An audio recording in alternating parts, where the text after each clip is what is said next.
आपण पाहत आहात महाराष्ट्रातील number 1 channel action Maharashtra news.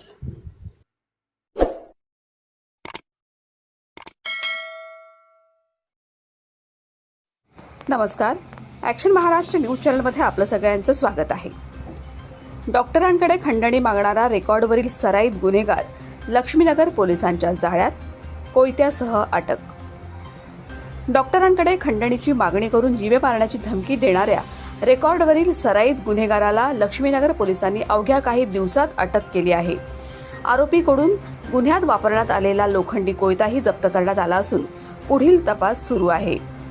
पोलिसांनी दिलेल्या माहितीनुसार अमोल शिवराज पिल्ले, वय वर्ष 46, राहणार जय जवान नगर एरोडा, हा आरोपी यापूर्वीही एरोडा, लक्ष्मीनगर, वानवडी, भारती विद्यापीठ, यादवनगर तसंच कर्नाटक राज्यातील विविध पोलीस ठाण्यांमध्ये गंभीर स्वरूपाचे तब्बल 58 गुन्ह्यांमध्ये आरोपी असून त्याच्यावर तडीपाराची प्रतिबंधक कारवाई करण्यात आली होती। 8 जुलै 2026 रोजी जय जवान नगर एरोडा येथील मधुरा हॉस्पिटलमध्ये त्याने जाऊन डॉक्टरांकडे 50,000 रुपयांची खंडणी मागितली होती। पैसे न दिल्यास जीवे मारण्याची धमकी दिल्याप्रकरणी 9 जुलै 2026 रोजी लक्ष्मीनगर पोलीस ठाण्यात भारतीय न्याय संहिता कलम 308(6), 351(3), 352 तसेच महाराष्ट्र पोलीस अधिनियम कलम 37(1)(3) सह 135 आणि क्रिमिनल लॉ अमेंडमेंट ॲक्ट कलम 7 अन्वये गुन्हा दाखल करण्यात आला। वरिष्ठ पोलीस निरीक्षक रवींद्र कदम यांच्या मार्गदर्शनाखाली तपास पथकानं तांत्रिक माहिती आणि गोपनीय बातमीदारांच्या मदतीनं आरोपीचा शोध घेत त्याला ताब्यात घेतलं। त्याच्याकडून गुन्ह्यात वापरण्यात आलेला लोखंडी कोयता जप्त करण्यात आला असून आरोपीला न्यायालयात हजर करण्यात आला आहे। पुढील तपास लक्ष्मीनगर पोलीस करत आहेत। ही कारवाई पोलीस आयुक्त अमितेश कुमार, सहपोलीस आयुक्त संजय दराडे, अप्पर पोलीस आयुक्त मनोज पाटील, पोलीस उपायुक्त परिमंडळ 4 चुलमुला रजनीकांत, सहाय्यक पोलीस आयुक्त सुनील जाधव यांच्या मार्गदर्शनाखाली वरिष्ठ पोलीस निरीक्षक रवींद्र कदम, पोलीस निरीक्षक गुन्हे शाखे उमेश गीते तसेच लक्ष्मीनगर पोलीस ठाण्याच्या तपास पथकानं केली। Action Maharashtra news, Pune.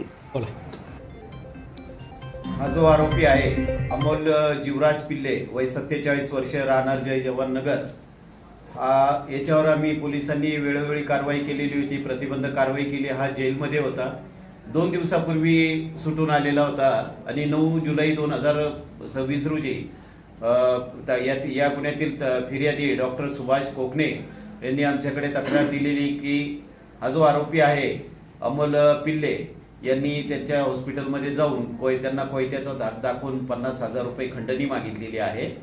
आणि ही माहिती मिळाल्यानंतर गुन्हा तर दाखल केला आणि या पोलीस स्टेशनचे, लक्ष्मीनगर पोलीस स्टेशनचे वरिष्ठ पोलीस निरीक्षक श्री रवींद्र कदम, पोलीस निरीक्षक उमेश गीते पुणे व DB पथक यांनी सर्वांनी तात्काळ याची दखल घेऊन हा जो आरोपी याला अवघ्या 15 ते 20 मिनिटांमध्ये ताब्यात घेतलं।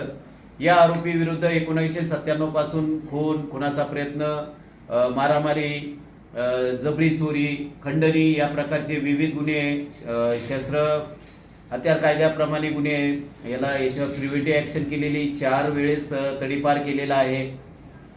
आणि या गुन्ह्यात नोंद करून हा तलवार हत्यार घेऊन फिरत असताना त्याला पकडलेला आहे। त्या अनुषंगाने सुद्धा एक हत्यार कायद्यान्वये त्याच्यावर कारवाई करण्यात आलेली आहे आणि या खंडणीच्या गुन्ह्यामध्ये त्याला अटक केलेली आहे। अटक करून त्याचा PCR घेतलेला आहे। त्या अनुषंगाने तपास सुरू जामिनावर केला होता, त्याच्यावरती प्रतिबंधात्मक कारवाई केली होती।